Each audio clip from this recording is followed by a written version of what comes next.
Olá, seja muito bem-vinda a mais uma aula minha, professor Alexandre Bueno, e a gente vai conversar hoje sobre dois elementos fundamentais da construção de textos escritos, que funcionam também para os textos orais.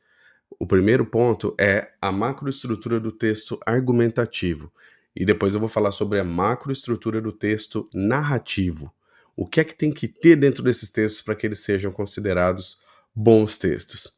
Então, acompanhe aqui comigo os slides, né? A macroestrutura do texto argumentativo. O que é? É a estrutura que organiza as ideias e os argumentos, ele facilita a clareza e a convicção do texto. Tá bom? Por que que é importante? A gente vai ver isso adiante. Então, o que é que tem que ter claro dentro do seu texto argumentativo? Tema e problema. O tema é o assunto geral do texto. Por exemplo, eu vou carregar um exemplo aqui ao longo da aula para poder trazer um pouco de ilustração para o nosso conteúdo. Então, o exemplo aqui é futebol. O problema, uma questão específica sobre o tema. Por exemplo, como conter a violência nas partidas. Tá? Então, como é que você vai formular esse problema, né? Aqui vai uma dica. Uma forma simples de fazer isso é transformar esse problema em uma pergunta, porque facilita. Quando você pensa na resposta, você consegue trazer mais ideias de uma forma mais clara para a sua discussão. O exemplo prático aqui então seria, com o tema futebol, o problema seria, na forma de pergunta, de que maneira conter a violência dos jogadores. E aí você pergunta a si mesmo: o que eu quero discutir? Qual é o ponto específico que merece atenção aqui? Tá? E aí você vem com caminhos para conter a violência dos jogadores dentro da sua argumentação. E as possíveis respostas são as suas hipóteses. O que é uma hipótese? Uma hipótese é uma tese pequena, que ainda não foi provada, que você ainda está querendo levar adiante, está querendo usar para convencer o outro. Tá? Então temos aqui algumas hipóteses e vamos lembrar que quando a gente fala de argumentação, a gente está tentando defender a nossa ideia, o nosso ponto de vista, e não necessariamente a verdade ou a resposta correta, mas é a resposta que seja verdade e que seja correta para nós, que nós estamos defendendo.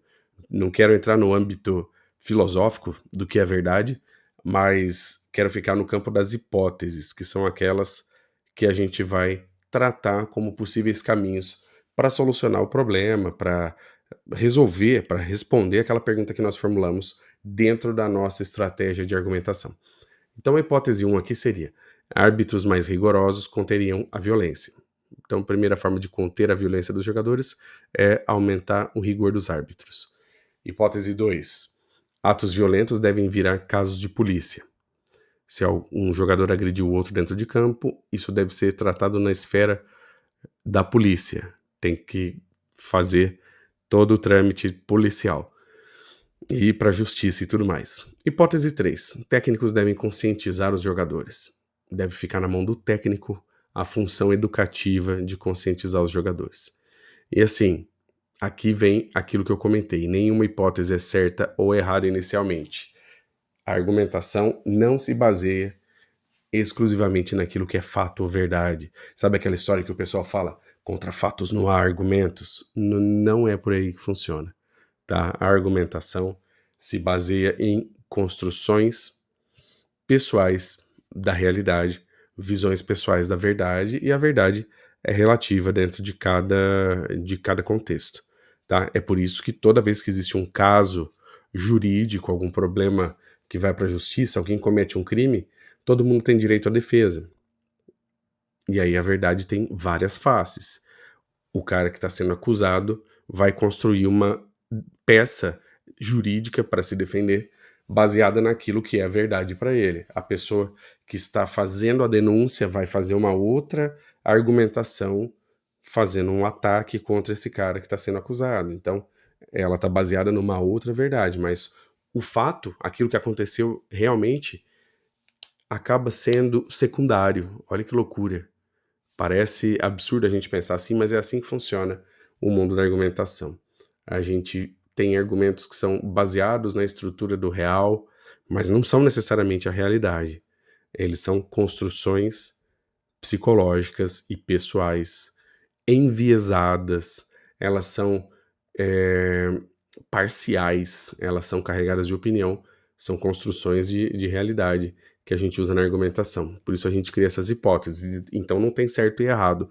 Tem aquele que consegue convencer melhor o auditório, convencer melhor os tomadores de decisão. No caso da justiça, a gente tem os juízes, tem o júri, né, que são aqueles que vão tomar decisão com relação ao que aconteceu. E aí nós temos a tese. O que seria isso que a gente chama de tese? É a melhor hipótese, é aquela que você vai escolher para defender ao longo do seu texto. Então a violência pode ser contida se os árbitros forem mais rigorosos. Eu vou escolher a melhor hipótese para poder defender como tese, e ela é o coração do argumento. Eu vou sempre convergir todas as minhas estratégias, as minhas estruturas comunicativas para defender essa tese. Tá, e aí a gente cai no que a gente chama de argumentação propriamente, né, que é um conjunto de razões que defendem a sua tese e refutam outras hipóteses. Então, como que a gente argumenta? A gente ataca as hipóteses rejeitadas e defende a hipótese escolhida. A gente monta toda uma cena em que a gente vai até considerar as outras ideias, mas vai atacar, vai indicar algum problema, alguma falha nessas outras hipóteses para poder encaminhar de maneira lógica o seu leitor ou o seu ouvinte para concordar com você de que a hipótese que você escolheu como melhor, a sua tese, é a mais adequada como saída para aquele problema, para aquela como resposta para aquela questão. E o exemplo aqui, rejeitar a ideia de judicializar o futebol pode ser burocrático, tá? Então a gente rejeita essa ideia porque pode ser burocrático demais judicializar o futebol. Imagina se a cada falta que o Neymar sofresse, ele fosse entrar na justiça contra o jogador que o derrubou. Então, ele cai o tempo todo, em todo jogo que ele joga. Todo atacante, né? Tá sempre alvo do pessoal da defesa. Então, isso seria muito burocrático, muito trabalhoso. E defender que árbitros rigorosos aplicariam as regras existentes. Já existem regras contra a violência no futebol. Elas só precisam ser muito bem aplicadas. Então, seria esse o caminho para a argumentação aqui. Qual que é o esquema do texto argumentativo, né? Como é que ele se constrói? A gente trabalha o tema, apresenta o tema, depois o problema, depois as hipóteses, e aí a gente defende dentro das hipóteses aquela nossa melhora escolhida, que é a tese, e você trabalha isso a partir daquilo que nós chamamos de argumentação, que é apresentar passo a passo, apresentar nuances, apresentar cada uma das hipóteses e ir trabalhando o que elas têm de bom, o que tem de ruim, a ponto de derrubar as ruins e ficar com a melhor, que é a tese. Tá? Então, o ideal é fazer um rascunho com essas partes antes de escrever. Tá? E aí, quando entra na questão de redações de vestibular, redação de concurso público, o ideal mesmo, de verdade, é ver o que é que o edital que você vai atender pede. Então, eu já vi, por exemplo, editais de concurso público em que, pelo que o edital pede, pelo que a banca vai avaliar, pelo que eles vão dar nota, né, os elementos que eles vão contabilizar para nota, você não precisa apresentar uma introdução. Então, essa questão do tema e do problema não precisa colocar. Agora, porque geralmente os concursos do judiciário têm essa característica, do poder judiciário, estadual ou federal. Tem outros concursos, por exemplo, que eu já vi banca, né, que vai um dos elementos que vai entrar na conta da nota é o número de linhas. Nesse caso, vale a pena fazer uma introdução em que você apresente o tema e apresente o problema, tá? Porque você vai esticar mais o seu texto. Se isso não for garantir pontos para você, não tem por que você fazer essa introdução. Inclusive, a banca não está esperando que você não faça. Tá? Então é muito relativo, por isso, se for prestar concurso público, tem que ficar de olho no edital, pegar uma caneta marca-texto e destacar todos os elementos que realmente vão fazer diferença para sua nota. Vamos adiante aqui agora para conversar sobre a macroestrutura do texto narrativo. Esse já cai menos em concursos públicos, né? Mas é bom a gente entender também, porque a gente usa o tempo todo, nós contamos histórias o tempo todo. E o grande uso da narrativa é esse, é contar histórias. Então, o que é uma narrativa? é contar fatos ou histórias em sequência. O que pega da narrativa é essa questão da parte cronológica, né, de fazer relatos. Então a gente tem algumas narrativas que são planas, né, que não têm objetivo estético ou artístico de entreter, nada disso, né? Então são relatos, atas, relatórios, isso que às vezes cai em concurso público também, a estrutura desses textos aí. Então, o ponto fundamental aqui é a questão cronológica, é contar as coisas na ordem que elas aconteceram dentro daquela linha do tempo que você está cobrindo.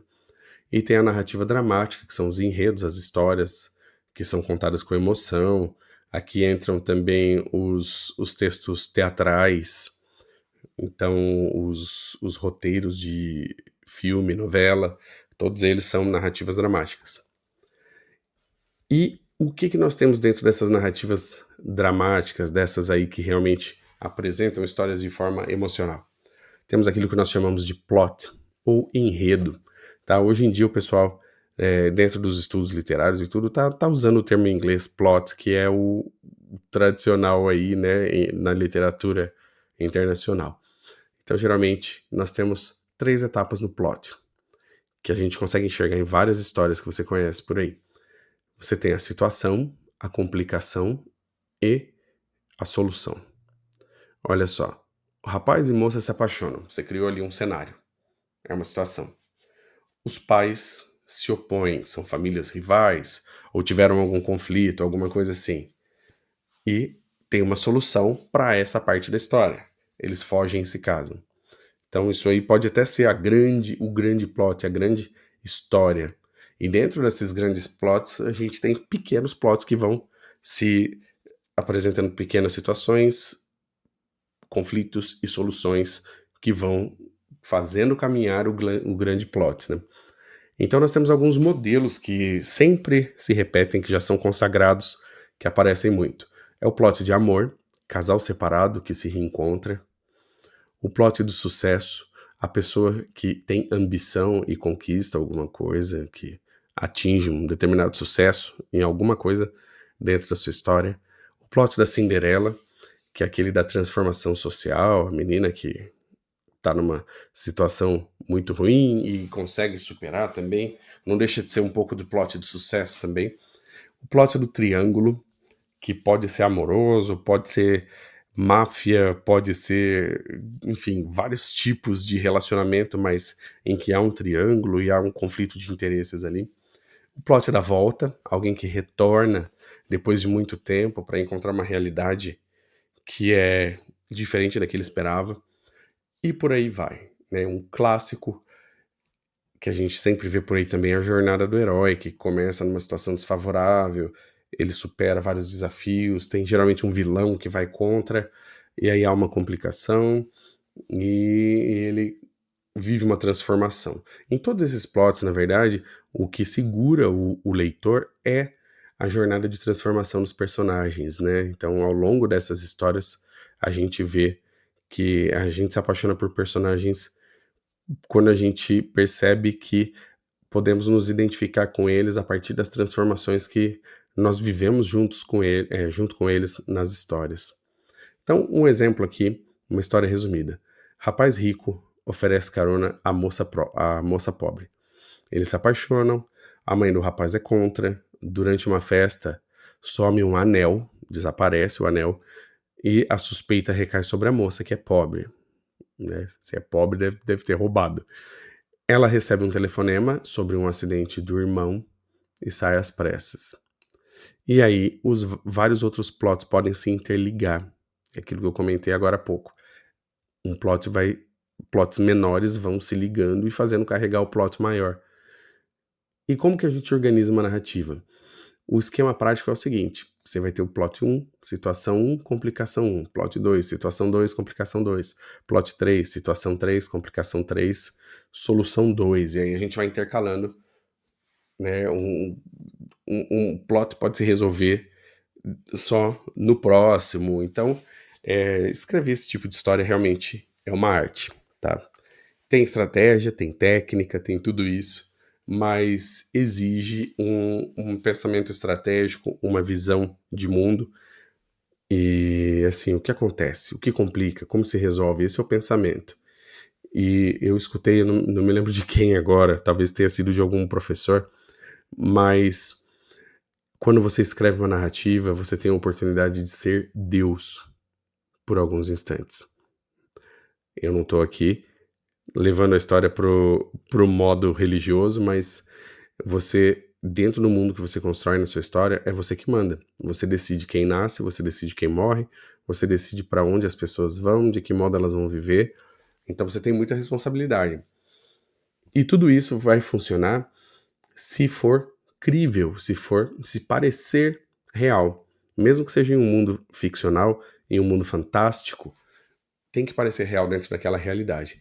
E dentro da narrativa ficcional, entra o conceito de verossimilhança, que é aquilo que você coloca na sua história deve parecer real dentro daquele mundo que você construiu, tá? Tem que parecer que é de verdade, que é possível acontecer mesmo, não pode ser absurdo, né? Então você não pode simplesmente, em uma história de um romance desse, colocar um extraterrestre, um dinossauro, um meteoro atingindo a Terra, assim, é muita loucura para uma história só.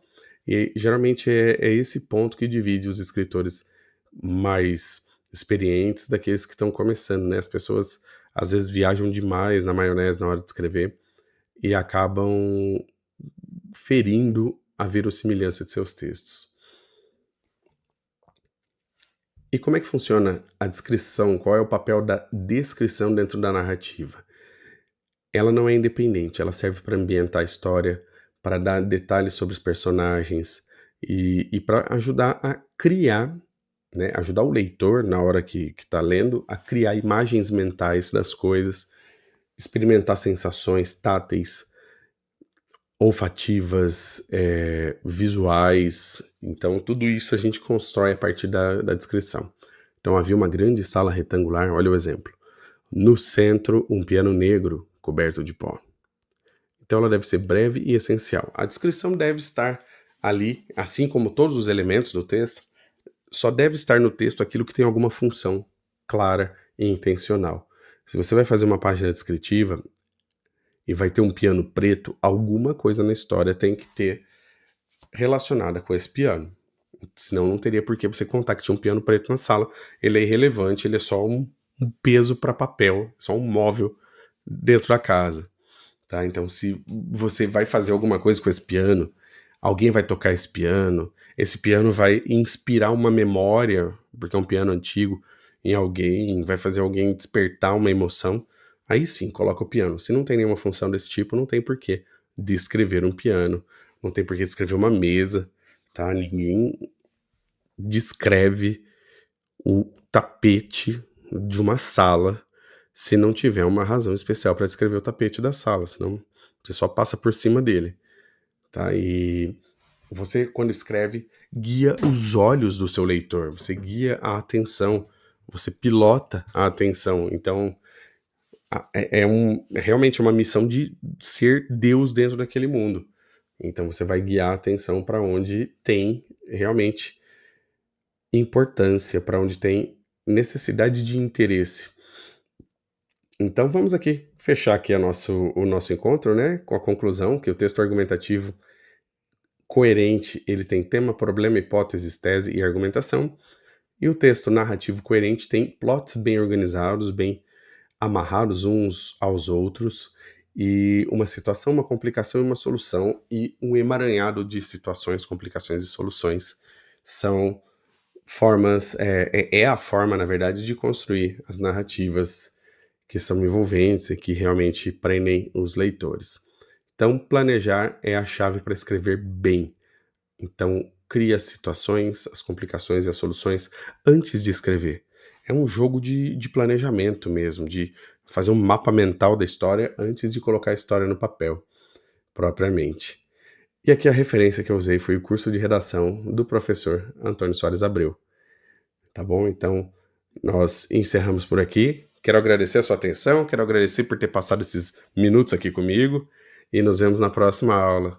Um grande abraço.